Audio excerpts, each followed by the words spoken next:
পাগলের প্রায় সবার জীবনে রবীন্দ্রনাথ, চেতনাতে নজরুল এ স্লোগানে গত ৯ জুন শিল্পকলা একাডেমির গ্যালারি হলে চট্টল সুরাঙ্গন আয়োজিত রবীন্দ্র নজরুল জয়ন্তী উপলক্ষে সাংস্কৃতিক অনুষ্ঠান ও আলোচনা সভা অনুষ্ঠিত হয়।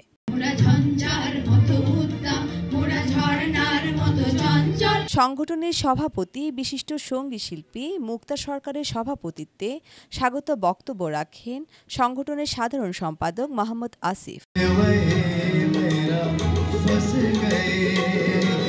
নাইমুল হাসান ও লুবানা সঞ্চালনায় উক্ত অনুষ্ঠানে উপস্থিত ছিলেন জাতীয় রবীন্দ্র সম্মেলন পরিষদের সভাপতি অধ্যক্ষ ডাক্তার AQM সিরাজুল ইসলাম, নজরুল সংস্থার সভাপতি জয়ন্তী লালা, ব্যাংক এশিয়ার সাবেক ডিএমপি নাট্যশিল্পী সংগঠক রোজানিকা আলম বাচ্চু, বিশিষ্ট শিল্পপতি সঙ্গীত অনুরাগী রিয়াজ ওয়ায়েদ, যন্ত্রসঙ্গীত শিল্পী সংস্থার সাবেক সভাপতি প্রবীর দত্ত সাজু।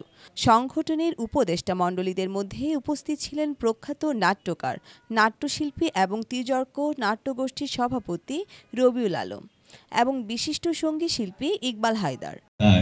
পাগলের প্রায় ঘুরিয়া ঘুরিয়া মাতিয়া বেড়ায়, বাহিরিতে চাই দেখিতে না পায়। সঙ্গীত শিল্পীদের মধ্যে ছিলেন তাপস চৌধুরী, হাসনা জাহান মিকাত, ইকবাল পিন্টু, মুন্না ফারুক, শিল্পী দাস, প্রিয়া ভৌমিক, রায় নন্দিনী, সত্যজিৎ দাস, পুনম চৌধুরী প্রমুখ। তোমার খর্গ রক্ত হোক স্রষ্টারে বুকে লাল ফিতা, এলোকে শীতবে দুলোকে ঝঞ্ঝা। আবৃত্তি শিল্পীদের মধ্যে ছিলেন কঙ্কন দাস, মুবিনুল হক, মাহবুবা সুলতানা শিউলি, সালমা জাহান, শারমিনা আক্তার লুবানা ও জাহাঙ্গীর আলম।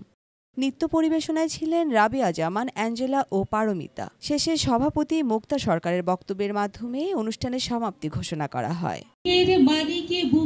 বর্ণিশা চৌধুরী, বাংলাধারা।